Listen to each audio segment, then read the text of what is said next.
अब डीलर साहब बोल देंगे अभी नहीं लोहन है, 5 गो नहीं लोहन, एक कई लो तो एक कौन दबा। अब वो 5 लोगों का निकलता है राशन, 5 लोगों का वेट निकलता है, मिलता है उनको 1 किलो, 4 लोगों का कहाँ कि वो एक लोहे की बाल्टी में वजन तौल के देते हैं। अब बताइए 10 केजी जो 2 केजी के बाल्टी में तौला जाएगा तो 8 ही केजी ना दीजिएगा। 2 केजी के डीलर हैं भूषण पासवान जी, उनकी शिकायत दिनों दिन बढ़ती जा रही है। इस मामले में मैंने एसडीओ साहब के साथ भी बैठ के बात किया है। उनको सबसे पहले तो उनका जहाँ पे वितरण करने का जगह था, हालांकि पेपर पे जहाँ वितरण करने का जगह है वहाँ भी वितरण कर रहे हैं, लेकिन 2016 में पूर्व मुखिया जी के द्वारा ही जहाँ लाभुकों की संख्या ज़्यादा है, हमारा पंचायत है जो बांध के एनएच के इस पार भी है और एक छोटा सा क्षेत्र उस पार भी है जो वार्ड संख्या 9 में आता है, वहाँ की आबादी लगभग 150-200 लोगों की होगी और उनके पास लाभुकों की टोटल संख्या 350 के आसपास है, जिसमें उस 100-125 को छोड़ दीजिए, बाकी के उनके जो लाभुक हैं इसी पार क्षेत्र के हैं। एक तो समस्या आती है एनएच क्रॉस करके जाने में, सभी घर के गार्जियन तो जा नहीं पाते हैं, कुछ बच्चों को भी भेज देते हैं और पहले उनको इस पार में ही जगह निर्धारित कर दिया गया था पूर्व मुखिया जी द्वारा और एसडीओ जी के द्वारा। एसडीओ महोदय ने कहा था कि जब लाभुक उस जगह हैं तो आप वहीं पे वितरण करें, लेकिन पिछले 2-4-5 दिनों से मैं लगा हुआ हूँ और उन्हीं को फोकस करके देख रहा हूँ। कल मैं पूरे आपको 10 नंबर, 9 नंबर और 11 नंबर वार्ड में पूरे दिन में घूमा हूँ, तो मुझे जानकारी मिली कि डीलर की बहुत ही ज़्यादा शिकायत। क्या शिकायत रहती है? शिकायत में मोस्टली शिकायत ये है, सबसे पहले तो मेरे पास शिकायत 12-13 ग्राहकों के द्वारा ये आई है कि पिछले साल के अक्टूबर माह का उनको राशन अभी तक उपलब्ध नहीं करवाया गया है। जब वो लोग डीलर से बात करते हैं तो डीलर के द्वारा कहा जाता है कि अभी हम लोगों को वहाँ से दिया ही नहीं गया है तो हम कैसे दें, आ जाएगा तो दे देगा। मैंने अपने स्तर से पता किया, किसी भी तरह का राशन का उठाव अभी तक मतलब अधूरा नहीं है, अप टू डेट है। अब किस मामले में वो कह रहे हैं, हालांकि मैंने इसीलिए कुछ प्रमाण भी जुटा के रखा है, अगर आगे बात बढ़ती है मैं एसडीओ साहब के पास इस चीज़ की शिकायत दूंगा। अगर उनके द्वारा बताया जाए, सफाई दी जाए कि भाई ऐसा क्यों हुआ है कि अक्टूबर माह में अपने 12-13 लोगों को राशन उपलब्ध नहीं करवाया। गाँव में एक पंचायत में एक मध्य विद्यालय है, उस मध्य विद्यालय के प्रधानाध्यापक के द्वारा अभी से साल भर पहले एमडीएम के उसमें कुछ, मैं उतने आपत्तिजनक शब्दों का इस्तेमाल नहीं करना चाहूँगा, कुछ धांधली की गई थी। उसकी शिकायत मैंने डीएम साहब, आपके एमडीएम के जो देख रेख में जिला के जो पदाधिकारी हैं, शिक्षा पदाधिकारी हैं जिला के, उनसे तो मैं अब शिक्षा पदाधिकारी से तो मैं मिलने के लिए 7 से 8 बार गया, वो आज तक मुझे अपने ऑफिस में मिले नहीं। फ़ोन करने के बाद उनका फ़ोन कभी उठता नहीं है। उसके बाद उस विद्यालय में और भी बहुत सारी उस व्यवस्था में उस विद्यालय की व्यवस्था में बहुत सी कमियां हैं, जिनसे मैं आपको क्या अवगत करवाऊं। कहीं ना कहीं जो उस अभी प्रभार में जो वहाँ के प्रधानाध्यापक हैं, हम लोगों को मानसिक तौर पे वो डिसबैलेंस लगते हैं, कहीं से भी कैपेबल लोग नहीं हैं। हम लोगों ने कई बार चिट्ठी के माध्यम से, पत्रों के माध्यम से डीएम साहब को, शिक्षा पदाधिकारी बेगूसराय को, प्रखंड शिक्षा पदाधिकारी को अवगत करवाया है कि कृपया करके हमारे गांव पे उपकार कीजिए, इनका कहीं ट्रांसफ़र कर दीजिए। हालांकि वो नौकरी करने लायक भी व्यक्ति नहीं है, अगर उनका मेडिकल चेकअप करवाया जाए तो वो कहीं से मानसिक तौर पे वो स्वस्थ नहीं होंगे। इतना कंप्लेन करने के बाद भी हम लोगों की कोई सुनवाई नहीं होती है। वो विद्यालय का बुरा हाल है, बच्चों के एडमिशन में दिक्कत आती है, बच्चों के ट्रांसफ़र में दिक्कत आती है, बच्चों के एमडीएम में दिक्कत आती है, स्कूल का संचालन तरीके से नहीं होता है। वो जब मर्जी उनकी स्कूल में आते हैं, स्कूल में ताला लगा के गायब हो जाते हैं। और इतना शिकायत करने के बाद भी हम लोग मतलब निराश हो जाते हैं, क्योंकि कहीं कोई सुनवाई। वार्ड संख्या 2 में जहाँ पे सरकारी गैर मजरूआ ज़मीन है, वहाँ पे 30 साल 40 साल पूर्व से वहाँ पे सड़क का निर्माण करवाया गया था। गांव के सहयोग, गांव के जो प्रबुद्ध लोग थे उनके सहयोग से सड़क का निर्माण करवाया गया था। और वो सड़क पिछले साढ़े छः साल पूर्व तोड़ के वहाँ पे निजी मकान का निर्माण किया गया है। 2020 में अंचल अमीन के द्वारा नापी करके उन जगह को चिन्हित करके किन किन लोगों के द्वारा अतिक्रमित किया गया है, उन लोगों का बजाबते नाम लिख के ब्लॉक में दिया गया है। उनको अभी तक, मैं पिछले 4 महीने से मैं बता रहा हूँ, मैंने पूर्व के फाइनेंशियल ईयर में योजना लिया था कि उस जगह सड़क का निर्माण करूँगा, लेकिन अभी तक दबंगई, वहाँ के जो जिन लोगों ने उस सरकारी ज़मीन को हड़पा हुआ है, उन लोगों के दबंगई के कारण और प्रशासनिक और आधिकारिक लोगों के असहयोग के कारण अभी तक मैं उस जगह सड़क निर्माण नहीं करवा पाया हूँ। आपको बताना चाहूँगा कि उस सड़क के द्वारा पीछे 20 से 25 लोगों का आवास है। उन लोगों को डे बाय डे के जीवन यापन में कितनी कठिनाई होती है, मेडिकल कंडीशंस जो होते हैं या आपको लगन त्यौहार वगैरह जो होता है उसको तो छोड़ दीजिए, रोज़मर्रा की ज़िंदगी में उन लोगों को परेशानी आती है। वहाँ एक साइकिल घुसने में तो मेरी इच्छा थी कि मैं अपने स्कूल एक हाई स्कूल निर्माण करवा सकूं, लेकिन 1-1.5 साल तक लगे रहने के बाद भी कहीं ना कहीं वो बिहार सरकार के द्वारा पुनः टेंडर नहीं कर। आपको बताना चाहूँगा, मेरे पंचायत में 2014 वर्ष में हाई स्कूल की बिल्डिंग दी गई थी, लेकिन स्थानीय सहयोग नहीं मिलने के कारण जो स्कूल के लिए ज़मीन दान दिया गया था, उस स्कूल पे उसका निर्माण नहीं करवाया गया। स्थानीय बहुत सी समस्याएं आई, जिस कारण से जो कॉन्ट्रैक्टर भी थे वो भी छोड़ के काम चले गए।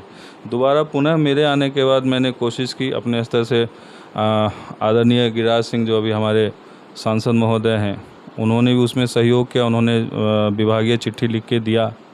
उसके बाद मैं वहाँ पे जाके विजय चौधरी जी से मिला, जो उस समय शिक्षा मंत्री बिहार सरकार के थे। उन्होंने विभाग में टेलीफोनिक तौर पे संपर्क किया। उसके बाद मैं भी मिला वहाँ पे, लेकिन वहाँ पे विभाग में ये शिक्षा विभाग में ये बताया गया कि अभी पुनः फिर उसी जगह में हम लोग टेंडर करने में असमर्थ हैं, जिस कारण से मेरा एक वो सपना अभी टूटा है। के व्यवहार और शिक्षकों का जो क्रियाकलाप है वो जिस प्रकार का होना चाहिए विद्यालय में उस प्रकार का है नहीं। उसमें हम लोग थोड़ा डिसअपॉइंटेड हैं। जिस उनकी कार्यशैली से संतुष्ट के लिए हम लोगों ने जो भी उसकी प्रक्रिया करके देनी है, बीडीओ साहब को वो सारा कार्य करके दिया जा चुका है। स्थान का चयन हो चुका है, उसका एनओसी पंचायत के द्वारा दिया गया है, लेकिन अभी तक मुझे जैसे परसों तक की खबर है, यहाँ से जिला को रिपोर्ट नहीं किया गया है। और इसके लिए मैं पिछले 2 महीने से प्रयासरत हूँ कि रिपोर्ट कम से कम, बार बार जिला से भी चिट्ठी दिया जा रहा है कि भाई क्यों नहीं आप लोग पंचायत सरकार भवन के लिए, लेकिन कर्मचारियों के जो रवैया है, कार्यशैली का जो है उनका तरीका, मैं व्यक्तिगत तौर पे अपने ब्लॉक में सीओ से, बड़ा बाबू से, जो अंचल के बड़ा बाबू, उन लोगों से पर्सनली लगता है 10 से 12 बार मिल चुका हूँ कि भाई आप लोग रिपोर्ट कर दीजिए। जब कहीं पेपर वर्क पेंडिंग नहीं है तो आप उसको आगे बढ़ाइए। तो जो भी टेंडर होना है, ग्लोबल टेंडर हुआ, ग्लोबल टेंडर के द्वारा वो नल जल योजना जो है उसका कार्य किया गया, मेरे मुखिया होने से पूर्व कार्य किया गया। उसका कार्य इतना बुरा हुआ है कि अभी भी 50% ऑफ द टोटल पॉपुलेशन पानी से वंचित। पत्र था, मृत्यु प्रमाण पत्र था, आपका राशन कार्ड बनाना था, ये सब भी काम ये सब काम जो पहले मुखिया के हाथ में थे वो भी काम चला गया है। लेकिन कहीं ना कहीं हम लोग उसमें जनता के मददगार होते हैं, कोशिश करते हैं कि उनको ब्लॉक ना जाना पड़े, उनका प्रमाण पत्र, मृत्यु प्रमाण पत्र हो, आवासीय हो, जो भी ऑनलाइन, अब सारी व्यवस्थाएं ऑनलाइन हो गई है, लेकिन पेपर तो मिलना वहीं से, ब्लॉक से ही है। तो हम लोग सारा कार्य उसमें से किया था कि उस सड़क को किसी तरह से निर्माण करवाना है। तो एक वो निर्माण कार्य किया गया। मेरे होने के बाद पंचायत में मैंने मनरेगा से 6 सड़कें बनाई, जो आपको ब्रिक सोलिंग की हैं। पीसीसी सड़क 1 2 3 4 5 6 सड़क हैं, ध्यान नहीं है, 6-7 सड़कें होंगी जिसका निर्माण, पीसीसी सड़क का निर्माण हुआ। पुस्तकालय का जीर्णोद्धार हुआ, 2-3 आंगनवाड़ी का जीर्णोद्धार कार्य किया गया। उसके बाद आपको जो प्राथमिक विद्यालय थे वहाँ पे बैठने की बच्चों की व्यवस्था नहीं थी, तो उनके लिए सभी विद्यालय में, 4 विद्यालय हैं प्राथमिक विद्यालय, उन चारों विद्यालय में बच्चों की बैठने की व्यवस्था की गई। क्योंकि वो लोग, मैं जब मुखिया हुआ उसके बाद जब मैं सबसे पहले स्कूल में गया था तो बड़ी दुर्दशा लगी जब वो लोग नीचे ज़मीन पे बैठ के पढ़ रहे थे। तो सबसे पहले मैंने तय किया कि इन लोगों की बैठने की व्यवस्था की जाए। तो आज संयोग से हर विद्यालय में, जो मेरे प्राथमिक विद्यालय हम लोग के अंदर आता है, पंचायत के अंदर आता है, उसमें हम लोग कुछ कार्य कर सकते हैं। तो बेंचेज की व्यवस्था की गई, मनरेगा से वृक्षारोपण वगैरह बहुत सारे यूनिट हुए हैं। आवास 60 लोगों को प्रदान किया गया, हालांकि अभी आवास की योजना बंद कर दिया गया, अभी आ नहीं रहा है।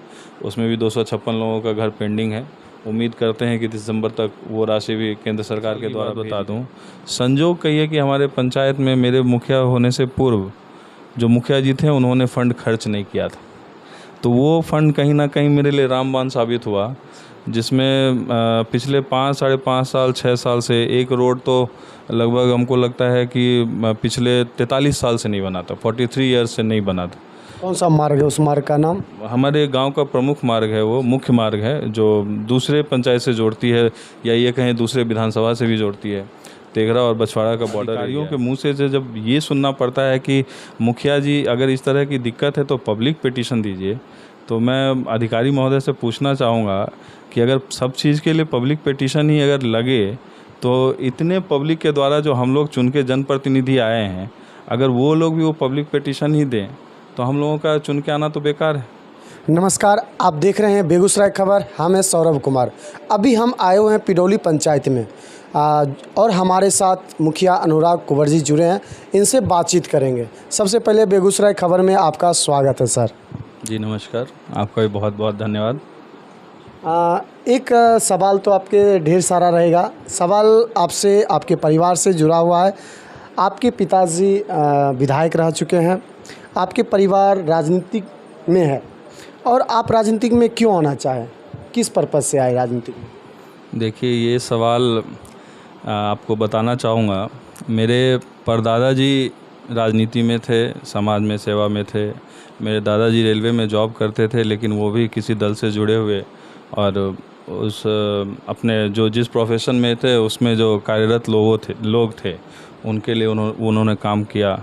उसके बाद पिताजी भी छात्र जीवन से राजनीति में थे। एक मतलब वो जिनमें है वो सेवा भाव कहिए जो समाज से जोड़ता है। इस कारण से पिताजी आए, उनका भी 10 साल का मुखिया का कार्यकाल रहा, कार्य अच्छा हुआ, लोगों ने आगे बढ़ाया। फिर वो 2010 में विधायक हुए। 2010 में उनके विधायक होने के बाद मेरा भी इन्वॉल्वमेंट कहीं ना कहीं उनके रूप में ही बढ़ा। मैंने भी छात्र जीवन से दिल्ली विश्वविद्यालय में जब था, संगठन से मैं जुड़ा, और फिर उस समय हम लोग अटल जी को सुनते थे, उनके फॉलोअर थे। हम लोगों में भी वो भावना आई। फिर यहाँ पिताजी के साथ जुड़ना हुआ, स्थानीय लोगों के साथ काम करना शुरू किया, पार्टी के लोगों के साथ काम करना शुरू किया, और फिर धीरे धीरे कब कैसे हुआ, कहाँ हुआ, फाइनली पंचायत चुनाव में इन्वॉल्वमेंट हो गया और मैं भी आज मुखिया हुआ। अच्छा, आपका पढ़ाई लिखाई बचपन से कहाँ पढ़ाई आपका पूरा हुआ? स्कूलिंग मेरी गाज़ियाबाद की है। दिल्ली विश्वविद्यालय से बीकॉम करने के बाद इंद्रप्रस्थ विश्वविद्यालय से मैंने एमबीए किया। एमबीए करने के बाद कैंपस सिलेक्शन हुआ था। कुछ दिन रिटेल मैनेजमेंट में हम लोगों ने समय दिया 6 महीने में, लेकिन वो सेल्फ सेटिस्फेक्शन नहीं होने के कारण जॉब भी ज़्यादा दिनों तक कर नहीं पाया। बहुत ही कम समय के लिए जॉब किया। उसके बाद अपना बिजनेस स्टार्ट किया, कंस्ट्रक्शन लाइन में आया, वहीं से काम शुरू किया। फिर धीरे धीरे अपने समाज में घुलना मिलना हुआ और फिर इन्वॉल्वमेंट यहाँ भी है।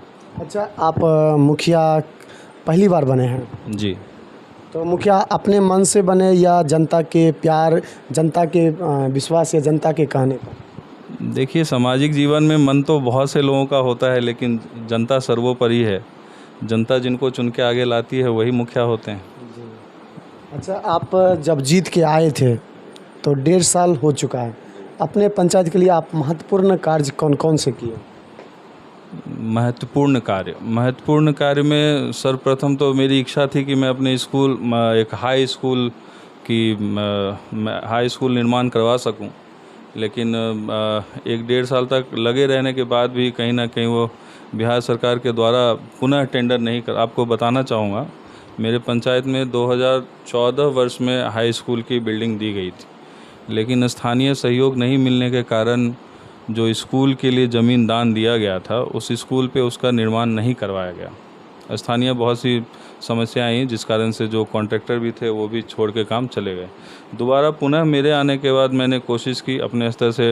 आदरणीय गिरिराज सिंह जो अभी हमारे सांसद महोदय हैं, उन्होंने भी उसमें सहयोग किया। उन्होंने विभागीय चिट्ठी लिख के दिया। उसके बाद मैं वहाँ पे जाके विजय चौधरी जी से मिला, जो उस समय शिक्षा मंत्री बिहार सरकार के थे। उन्होंने विभाग में टेलीफोनिक तौर पे संपर्क किया, उसके बाद मैं भी मिला वहाँ पे। लेकिन वहाँ पे विभाग में ये शिक्षा विभाग में ये बताया गया कि अभी पुनः फिर उसी जगह में हम लोग टेंडर करने में असमर्थ हैं, जिस कारण से मेरा एक वो सपना अभी टूटा है। इसलिए अभी स्थानीय हमारे विधायक जी हैं, हालांकि मैं उस दल से ताल्लुक़ नहीं रखता हूं, लेकिन उनका मदद हुआ। एक बार मैंने बोला उनको, स्थानीय विधायक जी को, उन्होंने अभी हमें 2 रूम के लिए, जो हमारा मध्य विद्यालय चल रहा है जहाँ पे हम लोग अपने हाई स्कूल का संचालन भी कर रहे हैं, वहाँ पे उन्होंने 2 भी बिल्डिंग दी है, जिसका निर्माण कार्य चल रहा है और उम्मीद रखता हूँ बहुत जल्दी वो काम पूर्ण होगा। उसके बाद पुनः वहाँ पे 2 रूम के लिए और कोशिश की जा रही है, अलग अलग मंत्रियों से और MLCs वगैरह से मिल रहे हैं, देखते हैं क्या होता है। अच्छा, ये बताइए आपके पंचायत में प्रमुख समस्या क्या क्या है? प्रमुख समस्या अभी के समय में सबसे बड़ी समस्या थोड़ा शिक्षा को लेके ही है। जो स्कूलों का संचालन जिस प्रकार से होता था या अभी जिस प्रकार से हो रहा है, उसमें बहुत अंतर है। शिक्षकों के उसमें भी बहुत कमी आई है। जो पहले शिक्षा का स्टैंडर्ड था, जिस प्रकार के शिक्षक स्कूल में थे या अपनी जिम्मेवारी लेके चलाते थे, उनमें कहीं ना कहीं एक कमी आई है। हम लोग स्कूल में मिलते भी रहते हैं, लेकिन वो सहयोग ना वो लोग ढूंढते हैं और ना हम लोगों को उस लायक छोड़ा गया है कि हम लोग सहयोग भी स्कूल में कर सकें।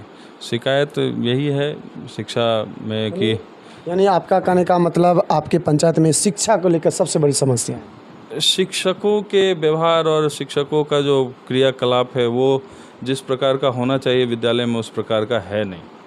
उसमें हम लोग थोड़ा डिसअपॉइंटेड हैं, उनकी कार्यशैली से संतुष्ट नहीं है। अच्छा, आपके पंचायत में अभी बहुत सी योजना बनना मतलब चल रहा है, जैसे सोलर लाइट, पंचायत सरकार भवन, ये इस पे कितना काम हुआ? पंचायत सरकार भवन के लिए हम लोगों ने जो भी उसकी प्रक्रिया करके देनी है, BDO साहब को वो सारा कार्य करके दिया जा चुका है। स्थान का चयन हो चुका है, उसका NOC पंचायत के द्वारा दिया गया है। लेकिन अभी तक मुझे जैसे परसों तक की खबर है, यहाँ से जिला को रिपोर्ट नहीं किया गया है। और इसके लिए मैं पिछले 2 महीने से प्रयासरत हूँ कि रिपोर्ट कम से कम, बार बार जिला से भी चिट्ठी दिया जा रहा है कि भाई क्यों नहीं आप लोग पंचायत सरकार भवन के लिए। लेकिन कर्मचारियों के जो रवैया है, कार्यशैली का जो है उनका तरीका, मैं व्यक्तिगत तौर पे अपने ब्लॉक में CO से, बड़ा बाबू से, जो अंचल के बड़ा बाबू, उन लोगों से पर्सनली लगता है 10 से 12 बार मिल चुका हूँ कि भाई आप लोग रिपोर्ट कर दीजिए। जब कहीं पेपर वर्क पेंडिंग नहीं है तो आप उसको आगे बढ़ाइए। तो जो भी टेंडर होना है, पहले तो मुखिया जी को ही बनाना था, लेकिन अब वो हम लोगों के हाथ से लेके वो उसका जो निविदा की प्रक्रिया होगी और जो भी कॉन्ट्रैक्टर हो, बस आशा यही है कि जल्दी से जल्दी बने। लेकिन पेपर वर्क में अब विभागीय ही लेट है तो है। अच्छा, ये आपके पंचायत में लाइट लगा, स्ट्रीट लाइट? स्ट्रीट लाइट हालांकि देखिए, हमारे पंचायत में कहीं भी रोशनी की समस्या नहीं थी। हम लोगों ने पंचायत स्तर से अपने सिस्टम से वो कार्य पूर्ण किया हुआ था। हर जगह जहाँ भी चौक चौराहे पे जहाँ अंधेरा होता था, वहाँ पे हम लोगों ने रोशनी देने का काम किया था। लेकिन उसके बाद भी ये एक थोपने वाली बात है हम लोगों के ऊपर। ये सोलर लाइट का जो ये है जो थोपा गया है, उसमें भी केंद्र सरकार के द्वारा जो भी धनराशि उपलब्ध करवाई गई थी, प्रधानमंत्री सोलर स्ट्रीट लाइट के लिए योजना आया था, उसमें हमारे आदरणीय मुख्यमंत्री महोदय नीतीश बाबू ने अपना नामाकरण करके उसको टेंडर किया और उसमें भी काफ़ी कमियां हैं। जो देखते हैं, सरकार, केंद्र सरकार का राशि रहता है, योजना आता है मुख्यमंत्री स्ट्रीट लाइट योजना, ये कैसा है? देखिए, एक त्रिस्तरीय पंचायती राज की जो व्यवस्था थी, एक बहुत ही, गांधी जी ने बोला था, एक स्वराज की व्यवस्था थी। एक मतलब लोकतांत्रिक व्यवस्था में आप उसको कह सकते हैं कि इंडिपेंडेंट बॉडी बनाया गया था पंचायत को, कि पंचायत अपने सारी जिम्मेवारी खुद तय करे, सारे कार्य खुद तय करे, चाहे वो जनता संबंधित हो या विकास संबंधित हो। लेकिन आज कहीं ना कहीं बिहार सरकार के द्वारा उस चीज़ के ऊपर बहुत ही तरीके से अतिक्रमण कर लिया गया है। इस तरह से अतिक्रमित किया गया है कि आज हम लोग जितने भी ग्राम प्रधान हैं या अन्य जनप्रतिनिधि, चाहे वो वार्ड सदस्य हों या पंचायत समिति हों, इन लोगों को एक रबर स्टैंप बना के छोड़ दिया गया है। हम लोग कुछ ना निर्णय लेने में सक्षम है और ना किसी कार्य को रूप देने में सक्षम है कि अपने तरीके से काम कर सकें, तय कर सकें। तो इसके लिए तो हम लोग हमेशा पिछले 1-1.5 साल से बहुत ही ज़्यादा, जब भी बैठक होती है मुखिया लोगों की या जनप्रतिनिधियों की, हम लोग बहुत ही निंदा भी करते हैं कि इस तरह से जो कार्य किया जा रहा है राज्य सरकार के द्वारा, ये कहीं से उचित नहीं। तो आपके पंचायत में सड़क या नाला का क्या व्यवस्था है? देखिए, पंचायत में सड़क और नाले की व्यवस्था, अब आपको बताना चाहूँगा, पंचायत की जो व्यवस्था कर दी गई है वो चिट्ठियों पे चल रही है। आज हमारे गांव में कहीं अगर सड़क की आवश्यकता है नहीं, तो वो हमारे पास उस चीज़ के लिए फ़ंड अवेलेबल होना चाहिए। और फंड की क्या व्यवस्था कर दी गई है, जो फंड हम लोगों का अवेलेबल रहता है, मोस्टली 2 उसमें रहता है। एक आपको सष्टम वित्त योजना है और एक आपको 15वीं वित्त योजना है, जिसमें मोस्टली 15वीं में सारा पैसा केंद्र सरकार के द्वारा भेजा जाता है और सष्टम में राज्य सरकार के द्वारा भेजा जाता है। लेकिन उसको खर्च करने की व्यवस्था अब हम लोगों के अंदर में नहीं है। राज्य सरकार उसमें अतिक्रमित करके अपने अधिकारियों के द्वारा चिट्ठी भिजवाती है, लेटरबाजी करती है कि भाई इस मद का 15वीं का फंड पहले स्ट्रीट लाइट में जाना है, 15वीं का फंड पहले स्वच्छता मिशन में जाना है, खरीदारी उससे करनी है। तो जो हम लोगों के पास जब फंड ही नहीं बचेगा तो हम लोग कहाँ से सड़क का निर्माण और नाले का निर्माण करेंगे। आप इसमें अगर विशेष तौर पे अंदर घुसिएगा, जब बाय पेपर आइएगा, तो आपको दिखेगा उन लोगों ने टाइड अनटाइड 2 मद किया हुआ है, जिसमें टाइड मद से बहुत सारे कार्य किए जा सकते हैं, अनटाइड से बहुत सारे मद से कार्य किए जा सकते हैं। ये टाइड अनटाइड क्या होता है, इसका क्या काम होता है? कार्यों को बांधा गया है कि टाइड मद से ये सब काम करना है, अनटाइड मद से ये सब काम करना है, लेकिन आपके पास फंड भी तो अवेलेबल होना चाहिए। आप जब पहले से ही कौन सा पैसा किस मद में खर्च करना है वो चिट्ठी के माध्यम से अपने अधिकारियों को दिशा निर्देशित करके हम लोगों को भी दिशा निर्देशित कर रहे हैं, तो हम लोगों का अधिकार कहाँ है खर्च करने का। लेकिन आपको बताना चाहूँगा, जो अगले सेशन का जो मतलब अभी 23-24 फाइनेंशियल ईयर चल रहा है और 24-25 फाइनेंशियल ईयर जो होगा, उसका जो पैसा है, अब मतलब उस साल जो पैसा आएगा उसका खर्च करने का व्यवस्था अभी बिहार सरकार ने कर दिया है। तो हम लोग कहाँ से सोच पाएंगे और काम कर पाएंगे? पैसा ही नहीं रहेगा तो काम कहाँ से कीजिएगा आप? तो एक चीज़ आपने बोला था कि ग्राम सभा भी ख़त्म कर दी गई है। ग्राम सभा है, लेकिन ग्राम सभा का निर्देशन राज्य सरकार के द्वारा आता है, जबकि ग्राम सभा मतलब ग्राम सभा वो गांव के लोगों को तय करना है कि ग्राम सभा कब करना है, ग्राम सभा करके कौन कौन सी विकास योजनाएं लेनी हैं, कौन सी अति आवश्यक कार्य हैं और कौन से उसके सेकेंडरी मतलब उसमें काम कर सकते हैं। तो उसके लिए फ़ंड चाहिए। फ़ंड तो हम लोग पंचायत में खुद जनरेट कर नहीं रहे हैं। ऐसा तो नहीं है कि गांव में हमारे भाई बहुत सा उस तरह का बिजनेस चल रहा है या कुछ प्रोडक्शन चल रहा है कि हम लोग अर्जित करके उस काम को करें। हम तो कम्प्लीटली डिपेंड है कि जो राज्य सरकार पैसा भेजेगी, जो केंद्र सरकार पैसा भेजेगी, उस पर डिपेंड है। लेकिन आप उसको पहले ही खर्च करने की व्यवस्था लगा दे रहे हो, हम लोगों को बाधित कर रहे हो, बंधित कर रहे हो, तो हम लोग क्या विकास करेंगे, कैसे काम करेगा? अब हमारे गाँव में कहीं पानी लगा हुआ है, कहीं नाले की आवश्यकता है, कहीं पे सड़क की आवश्यकता है, जो पहले ज़रूरी है, उस कामों के लिए आप पैसा ही नहीं छोड़ रहे हो। आप हमारा गांव आप अभी अपने स्तर से घूमिए, हमारा गांव बहुत ही स्वच्छ है। हम 10 साल बाद 15 साल बाद, ऐसा नहीं मैं उसकी मतलब निंदा नहीं कर रहा हूँ कि ये आपने गलत लोहिया स्वच्छता अभियान जो है वो गलत हो रहा है, अच्छा कार्य हो रहा है। लेकिन अभी हम लोगों का जिस तरह का हम लोगों का पंचायत है, उसमें अभी 10 वर्ष 20 वर्ष तक उसकी आवश्यकता नहीं है।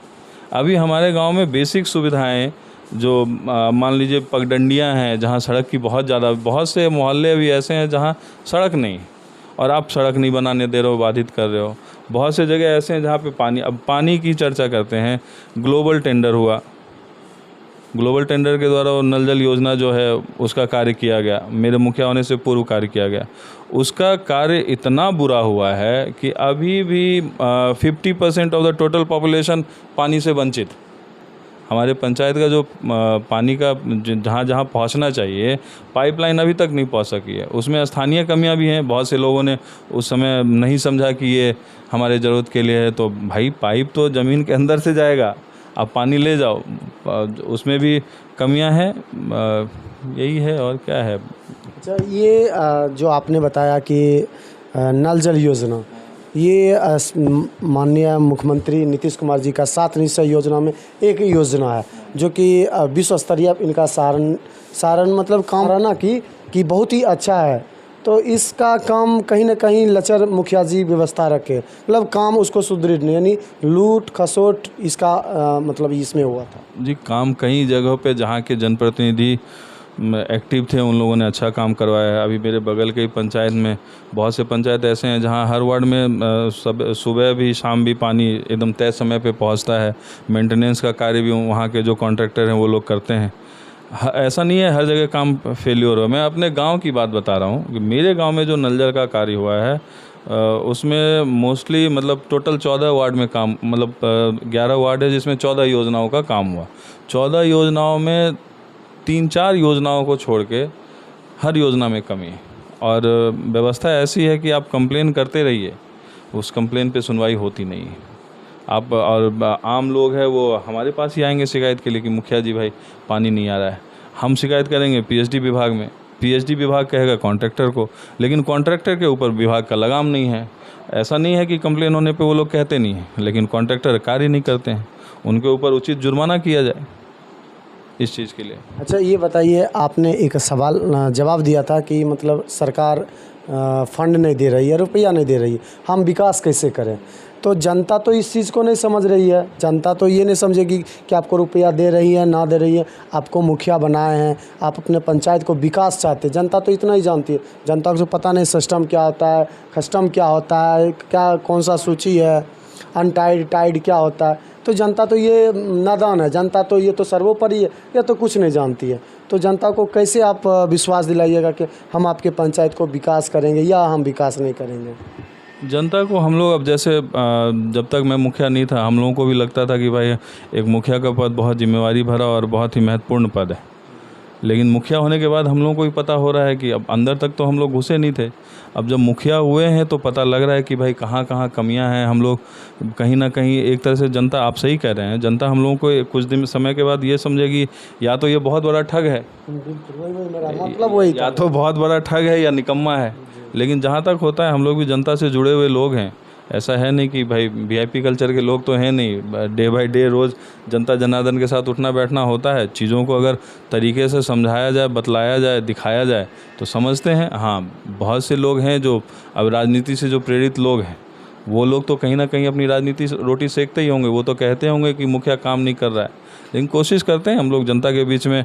ज़रूरी नहीं है कि आप सड़क ही बनाएंगे तभी जनता आपको समझेंगी। आप जनता के सुख दुख में भी अगर उनके साथ खड़े हैं, उनकी छोटे छोटे काम जो पहले पंचायत लेवल से होते थे, मान लीजिए जन्म प्रमाण पत्र था, मृत्यु प्रमाण पत्र था, आपका राशन कार्ड बनाना था, ये सब भी काम ये सब काम जो पहले मुखिया के हाथ में थे वो भी काम चला गया है।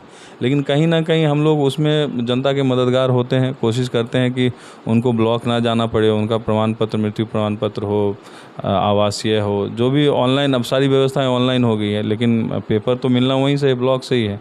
तो हम लोग सारा कार्य उसमें सहयोग करते हैं, यही है।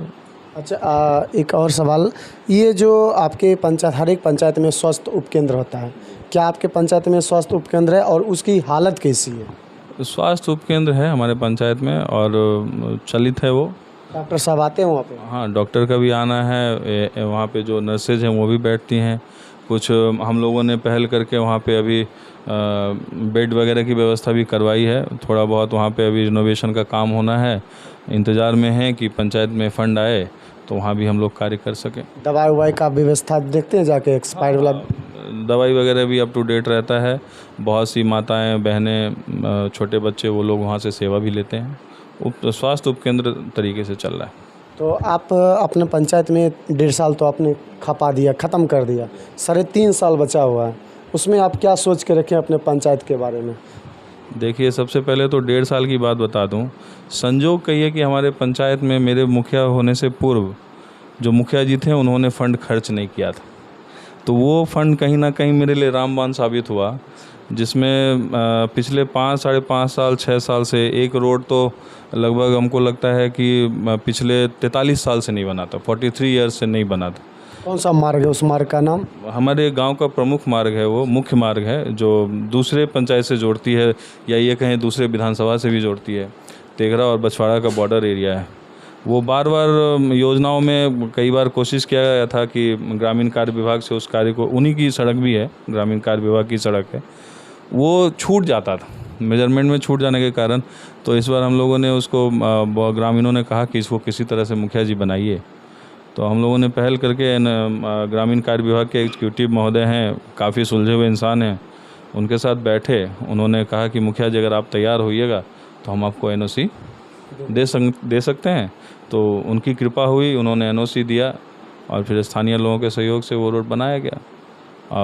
उसका आशीर्वाद भी हमको मिल रहा है। इसी प्रकार से 5.5 साल से पूर्व मुखिया जी के द्वारा एक रोड नली गली की योजना आई थी, जिसमें था कि भाई जिस सड़क में पानी वगैरह लगती हो, हालांकि उस सड़क में कहीं पानी लगती नहीं थी, लेकिन मुखिया जी ने उस योजना को खोला था और उन्होंने कार्य किया नहीं।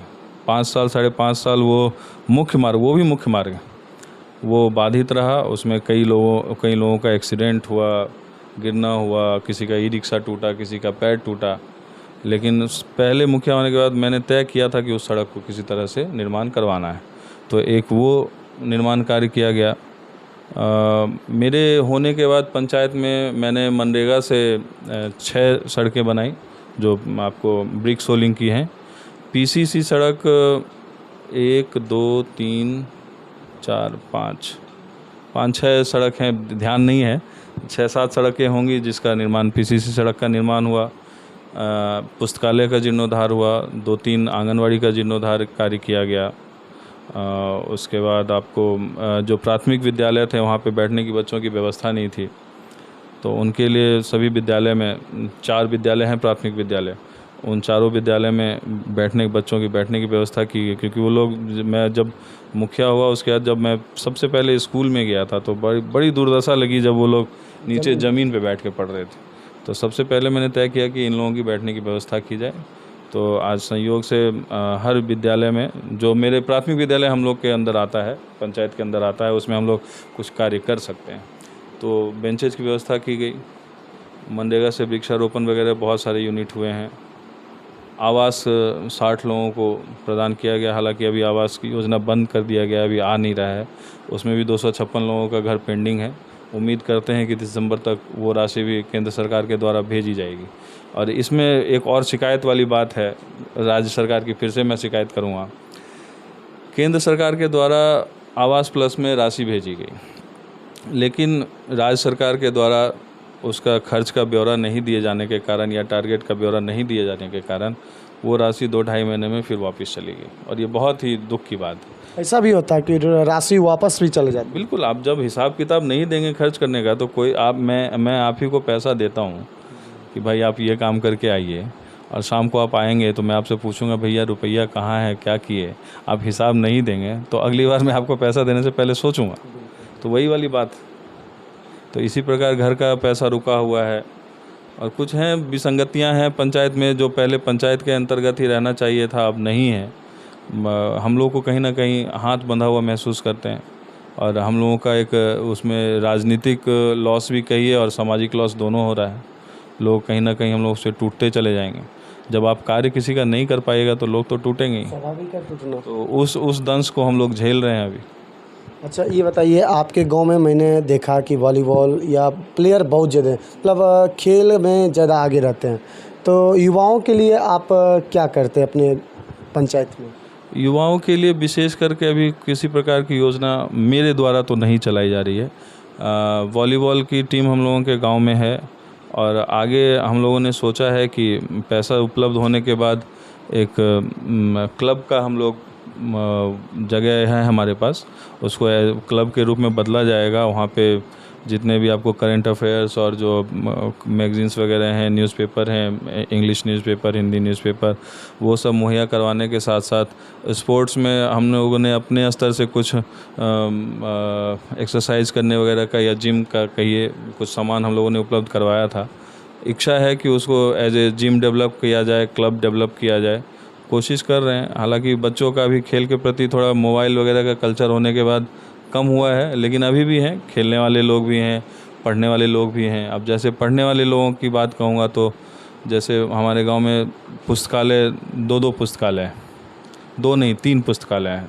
तीनों पुस्तकालय को हम लोग पुनर्जीवित करने की कोशिश कर रहे हैं, जिसमें एक पुस्तकालय को हम लोगों ने पुनर्जीवित कर दिया है, और बहुत खुशी की बात होती है वहाँ पे दिन में आपको प्राइमरी लेवल के बच्चे पढ़ते हैं, रात में आपको सीनियर सेकेंडरी के जो बच्चे हैं वो लोग सेल्फ स्टडी करने के लिए लेट नाइट तक बैठते हैं। तो ये सब कुछ कुछ चीज़ें हैं जो पॉजिटिव भी हैं और समाज का सहयोग मिलता है। जो युवा लोग हैं वो लोग भी सहयोग कर रहे हैं, तो धीरे धीरे बढ़ते भी जा रहे हैं, किसी तरह छोटे छोटे कदमों से ही बढ़ रहे हैं। चलिए, ये तो स्वाभाविक है, क्योंकि जब एक कदम बढ़ाएंगे तो ऑटोमेटिक दूसरा कदम बढ़ेगा। चलिए, युवाओं और गरीब वंचित लोगों को आप कैसे लेकर चलते हैं? गरीब वंचित लोगों की बात करते हैं तो अभी देखिए अमूमन हम लोग कुछ प्रोडक्टिव उन लोगों को जो सेल्फ डिपेंड हो सके ऐसा तो कुछ हम लोग नहीं कर पा रहे हैं। योजनाएं बहुत से मन में थी, लेकिन जिस तरह का माहौल है उसमें हम लोग जोड़ने की कोशिश भी करते हैं। तो गरीबों को जो डे बाय डे कमाता है, डे बाय डे खाता है, वो लोग कहीं ना कहीं नहीं जुड़ पाते हैं, क्योंकि उनको लगता है कि एक दिन अगर हमारे साथ वो व्यतीत करेंगे तो दिन में कमाएंगे क्या और रात को खाएंगे क्या। तो हम लोगों के स्तर से एज ए जनप्रतिनिधि जो है, हम लोग उनको सहयोग कहाँ कर सकते हैं वो चिन्हित करते हैं। चिन्हित करने का कार्य है, अब जैसे सरकारी योजनाएं उनको कितना ज़्यादा लाभान्वित हम लोग करवा सकें उसमें सहयोग करते हैं। अब बहुत से ऑनलाइन प्रक्रिया होने के बाद राशन वगैरह में क्या है कि अब गरीब लोग तो इंटरनेट के दुकान पे पहुंच नहीं पाएंगे। 100 रुपये 200 रुपये में ऑनलाइन अप्लाई करके ना आवासीय बना सकते हैं, ना जाति प्रमाण पत्र बना सकते हैं, नहीं, और ना आय प्रमाण पत्र बना सकते हैं। तो उसमें हम लोग उनका सहयोग करते हैं, उनका राशन कार्ड का वेरिफिकेशन वगैरह देख के कि भाई वो लेने लायक हैं, उनका राशन कार्ड का बनवाने का काम हम लोग ब्लॉक पे जाके एसडीओ साहब से विनती करके उन गरीब लोगों को मदद करने की कोशिश करते हैं। घर की आवश्यकता उन लोगों को चिन्हित करके हम लोगों ने 1.5 साल से लिस्ट तैयार करके रखा हुआ है। अब राशि आएगी तो पहले उन गरीब लोगों को घर मुहैया करवाने की कोशिश करेंगे। अब जैसे मनरेगा में हम लोग जॉब कार्ड, तो हम लोग मेरे स्तर से या हमारे जो टीम है, हमारे जो साथ में काम करने वाले लोग हैं, युवा लोग हैं, उन लोगों को चिन्हित करवाते हैं कि भाई देखिए सबसे ज़्यादा ज़रूरतमंद कौन लोग, उन लोगों को चिन्हित करके उनका जॉब कार्ड बनवा के अभी उन लोगों को जैसे मनरेगा का है कि भाई डे बाय डे लोगों से मेहनत करवा के उन लोगों को पैसा देना है, मजदूरी करवा के पैसा देना है। तो ऐसे लोगों को चिन्हित करके वैसे लोगों को जोड़ते हैं, उन्हीं लोगों से काम करवाते हैं, उन्हीं लोगों के खाते में पैसा जाता है। यही सब छोटी छोटी कोशिशें रहती हैं। अच्छा, ये बताइए, आपके पंचायत में खाद्य आपूर्ति की क्या व्यवस्था है? खाद्य आपूर्ति की देखिए हमारे पंचायत में 4 डीलर हैं। टोटल 11 वार्ड है, उसमें 4 डीलरों को भार दिया गया है। लगभग अमूमन सबके पास 300-350-400 के आसपास होंगे जो लाभुक लेते होंगे। इसमें से 3 डीलरों की शिकायत कम आती है और 1 डीलर हैं भूषण पासवान जी, उनकी शिकायत दिनों दिन बढ़ती जा रही है। इस मामले में मैंने एसडीओ साहब के साथ भी बैठ के बात किया है। उनको सबसे पहले तो उनका जहाँ पे वितरण करने का जगह था, हालांकि पेपर पे जहाँ वितरण करने का जगह है वहाँ भी वितरण कर रहे हैं, लेकिन 2016 में पूर्व मुखिया जी के द्वारा ही जहाँ लाभुकों की संख्या ज़्यादा है, हमारा पंचायत है जो बांध के एनएच के इस पार भी है और एक छोटा सा क्षेत्र उस पार भी है जो वार्ड संख्या 9 में आता है। वहाँ की आबादी लगभग 150-200 लोगों की होगी और उनके पास लाभुकों की टोटल संख्या 350 के आसपास है, जिसमें उस 100-125 को छोड़ दीजिए, बाकी के उनके जो लाभुक हैं इसी पार क्षेत्र के हैं। एक तो समस्या आती है एनएच क्रॉस करके जाने में, सभी घर के गार्जियन तो जा नहीं पाते हैं, कुछ बच्चों को भी भेज देते हैं और पहले उनको इस पार में ही जगह निर्धारित कर दिया गया था पूर्व मुखिया जी द्वारा और एसडीओ जी के द्वारा। एसडीओ महोदय ने कहा था कि जब लाभुक उस जगह हैं तो आप वहीं पे वितरण करें, लेकिन पिछले 2-4-5 दिनों से मैं लगा हुआ हूँ और उन्हीं को फोकस करके देख रहा हूँ। कल मैं पूरे आपको 10 नंबर, 9 नंबर और 11 नंबर वार्ड में पूरे दिन में घूमा हूँ, तो मुझे जानकारी मिली कि डीलर की बहुत ही ज़्यादा शिकायत। क्या शिकायत रहती है? शिकायत में मोस्टली शिकायत ये है, सबसे पहले तो मेरे पास शिकायत 12-13 ग्राहकों के द्वारा ये आई है कि पिछले साल के अक्टूबर माह का उनको राशन अभी तक उपलब्ध नहीं करवाया गया है। जब वो लोग डीलर से बात करते हैं तो डीलर के द्वारा कहा जाता है कि अभी हम लोगों को वहाँ से दिया ही नहीं गया है तो हम कैसे दें, आ जाएगा तो दे देगा। मैंने अपने स्तर से पता किया, किसी भी तरह का राशन का उठाव अभी तक मतलब अधूरा नहीं है, अप टू डेट है अब किस मामले में वो कह रहे हैं, हालांकि मैंने इसीलिए कुछ प्रमाण भी जुटा के रखा है। अगर आगे बात बढ़ती है मैं एसडीओ साहब के पास इस चीज़ की शिकायत दूंगा। अगर उनके द्वारा बताया जाए, सफाई दी जाए कि भाई ऐसा क्यों हुआ है कि अक्टूबर माह में अपने 12-13 लोगों को राशन उपलब्ध नहीं करवाया। दूसरी समस्या क्या आती है, घर पे जाके उनका रिसिप्ट निकाला, अंगूठा लगा के फिंगरप्रिंट लेके उनका रिसिप्ट निकाला जाता है। क्या ऐसा होता है कि जो डीलर होते हैं वो घर पे जाके ऐसा काम करते हैं? ऐसा बिल्कुल कर रहे हैं। ये शिकायत मैं आपको कल की बता रहा हूँ, आपने पूछा तो मुझे सब अभी ध्यान में है। वही मेरा कहने का मतलब है कि ऐसा करना चाहिए। बिल्कुल नहीं करना चाहिए, और ये भी नहीं करना चाहिए। और जब व्यक्ति राशन, मैं लोगों से भी निवेदन करना चाहूँगा, आम लोगों से, कि जब आप लोग राशन उठाते हैं तो जो रिसिप्ट पॉस मशीन से निकलता है वो रिसिप्ट आपका है। आप उसमें देखें कि आपको कितना उपलब्ध करवाया गया है, वजन कितना उपलब्ध करवाया गया है, उसका राशि क्या लिया गया है, आपसे दाम क्या लिया गया है। वो देखने के बाद ही आप उसी हिसाब से डीलर को पैसा दें, और वो रिसिप्ट आपका है। आप लोग रिसिप्ट लेते नहीं हैं। रिसिप्ट नहीं लेने के कारण क्या होता है, या नहीं उनके द्वारा उपलब्ध भी नहीं करवाया जाता है डीलर के लिए। डीलर के द्वारा क्यों नहीं उपलब्ध करवाया जाता है, इस कारण को ढूंढते ढूंढते मैं इस पॉइंट पे पहुंचा कि डीलर क्या करते हैं। अब जैसे एक राशन कार्ड में 5 ग्राहक, परिवार के 5 लोग हैं तो 5 लोगों के नाम से है। वो लोग क्या करते हैं कि 3-4 लोगों को देते हैं, वो लोग का चेहरा देख के देते हैं। और जो बेचारा निहायत ही गरीब लोग है, जिसको पढ़े लिखे लोग नहीं हैं, उनको पता नहीं है, अब डीलर साहब बोल देंगे अभी नहीं लोहन है, 5 को नहीं लोहन, एक कई लोहा तो एक कौन दवा। अब वो 5 लोगों का निकलता है राशन, 5 लोगों का वेट निकलता है, मिलता है उनको 1 किलो, 4 लोगों का कहाँ जाता है? ऐसा तो होता नहीं, क्योंकि अगर निकलेगा तो 5 का निकलेगा, नहीं तो किसी का नहीं। जिनका आधार होता है, कभी कभी मान लीजिए जिनका आधार सीड नहीं है उनका नहीं भी आता है। नहीं, लेकिन जिनका आधार सीड किया हुआ है, 5 लोगों का उठाना है वजन, अब वो आप उपलब्ध 2 लोगों का दे रहे हो, 3 लोगों का, ये तो बहुत बड़ी चोरी है और ये अन्याय है। इसलिए मैं आम लोगों को भी घूम घूम के जागरूक करता हूँ कि आप लोग रिसिप्ट ज़रूर लें। रिसिप्ट आपका है, किसी डीलर का रिसिप्ट नहीं है। रिसिप्ट आप लें, उसमें देखें। एक ये होता है। तीसरा उनका शिकायत ये है कि वो एक लोहे की बाल्टी में वजन तौल के देते हैं। अब बताइए 10 केजी जो 2 केजी के बाल्टी में तौला जाएगा तो 8 ही केजी ना दीजिएगा, 2 केजी कहाँ जाएगा उनके बोरा में। तो इस चीज़ की शिकायत भी मैं बहुत जल्दी एसडीओ साहब से करने वाला हूँ। और सबसे पहले मैं आपके माध्यम से एसडीओ साहब से भी विनती करता हूँ कि अपने स्तर से जांच करवा लीजिए सर। आके देखिए पंचायत में, एमओ साहब को बोलिए आके देखें कि जहाँ पे आबादी है आप उस जगह में एक लोकेशन दे दीजिए, वहाँ पे आके लोग अपना राशन का उठाव करें।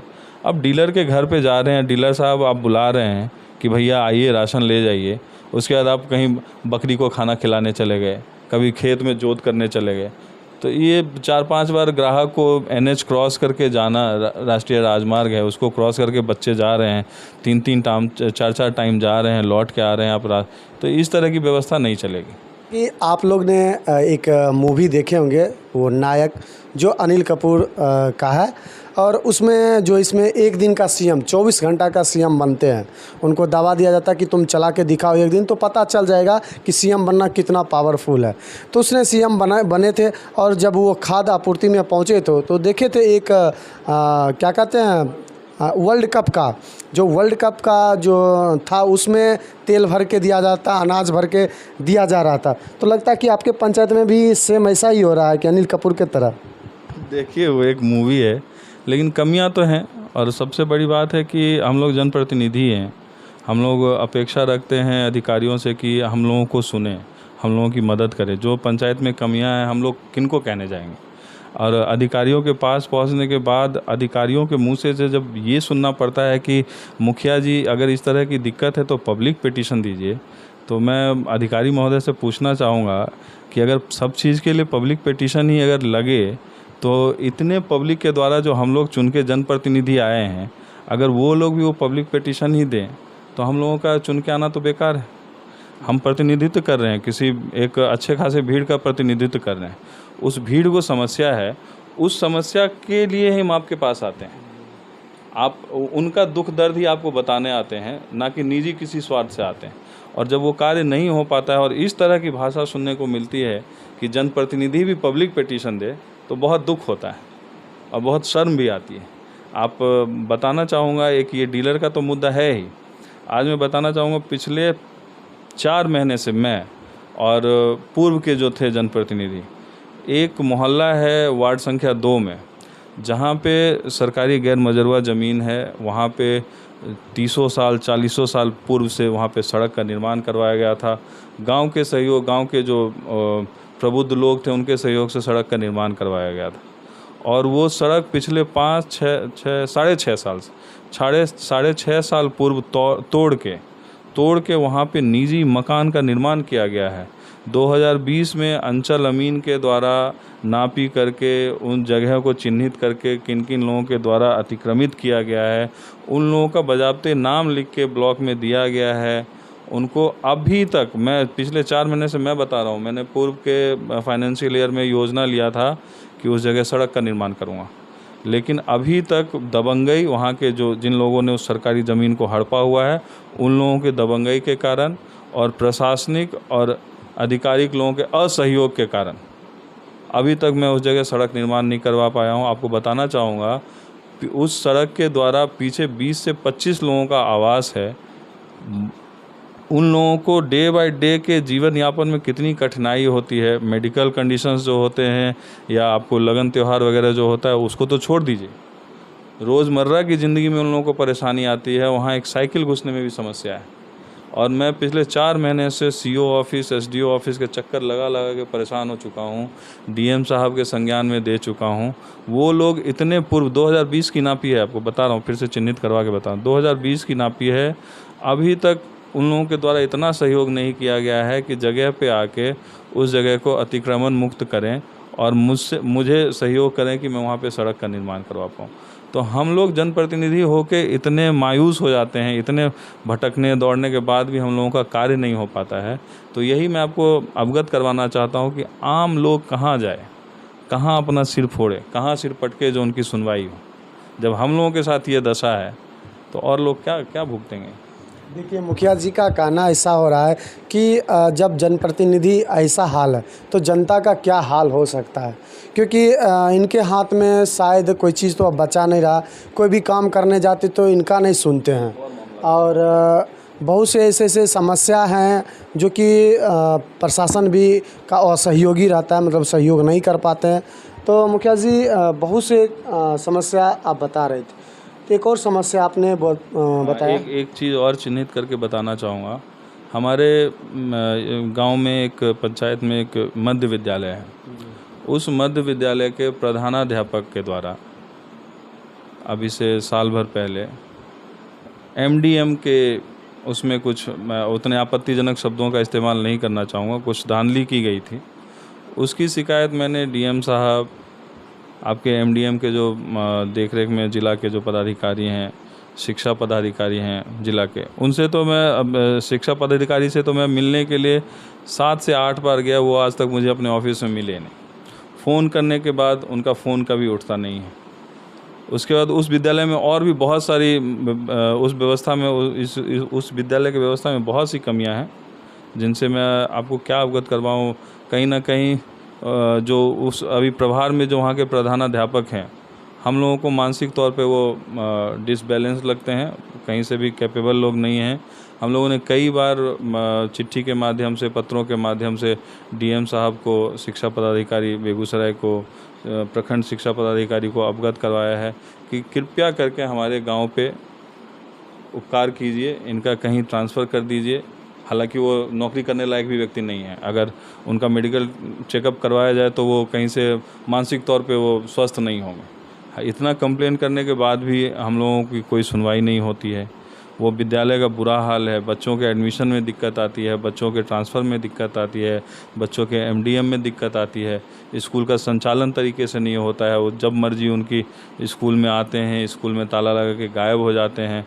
और इतना शिकायत करने के बाद भी हम लोग मतलब निराश हो जाते हैं क्योंकि कहीं कोई सुनवाई नहीं लेती है। अभी मैं आपको ये भी बताना चाहूँगा कि पिछले 3-4 महीने से मैं कोशिश कर रहा हूँ शिक्षा पदाधिकारी से ज़िला में मिलके कि भाई आप इतना उपकार कर दीजिए कि अगर इनको नहीं यहाँ से कम, अब ये नहीं कहना है कि भाई आप इनको पदमुक्त कर दीजिए, लेकिन कम से कम हमारे विद्यालय से, हमारे गाँव से इनको कहीं दूसरे जगह दे दीजिए, जो कुछ इतने समय से जब हम झेल रहे हैं तो कहीं और झेलें इनको।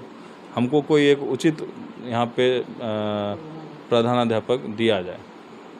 तो इनका कहना है, मुखिया जी का, एक प्रधानाचार्य हैं जो उनका मानसिक तौर से वो सही नहीं है, वो बीमार आदमी है। अगर उनसे देखा जाए, उनसे मिला जाए तो उनका सही होना चाहिए, क्योंकि प्रधानाचार्य एक मैनेजमेंट स्कूल का मालिक होते हैं, जिस तरह से मुखिया पूरे गांव का मालिक होता है।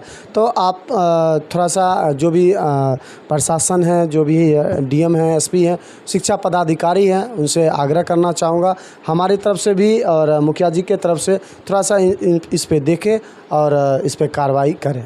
धन्यवाद।